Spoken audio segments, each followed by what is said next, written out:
Hey there, hackers. I've looked at it and I've tried different things. Haiku does not support the EMMC architecture, which is your SD card architecture, which is what they use to store data on the HPx2. Not to mention that Linux is too easy. FreeBSD doesn't give out any hugs. OpenBSD, it boots, but it doesn't really get too far before it kernel panics. And then you have NetBSD, which does boot, but it doesn't support the frame buffer and the graphics on it. But there is another, and it's not Linux. And it's not Windows, good heavens no. It is Dragonfly BSD. When you try to install it, you'll probably notice that internet's not really working, wireless is not working, that's fine. Go ahead and install it off of the USB thumb drive.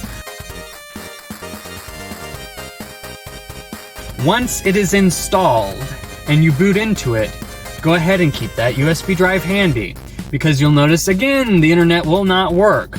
What you want to do is you want to be able to build the Intel wireless chipset and firmware into the kernel. But wait, it tells me to download the source from online. Well, that's because Dragonfly wants you to build stuff from source and get it from their GitHub. But they are nice enough to include the sources in a tar BZ file on your, guess what, USB stick.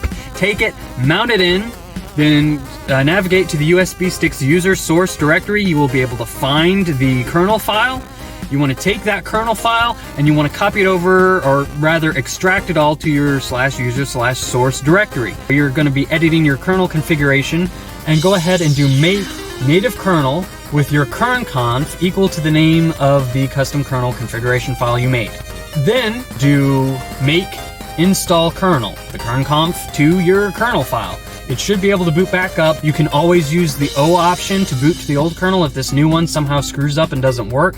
Then you use ifconfig to create an interface to the adapter. And then once you have that interface created, then you can just load it up with WPA supplicant, SDHC client, and everything else like you normally would. And you should be good to go with internet. Thanks for watching, and happy hacking.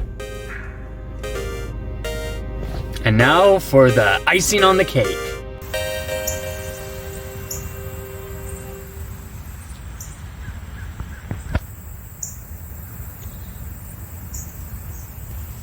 You dirty hackers, you. Shame on you! Shame on you, you filthy little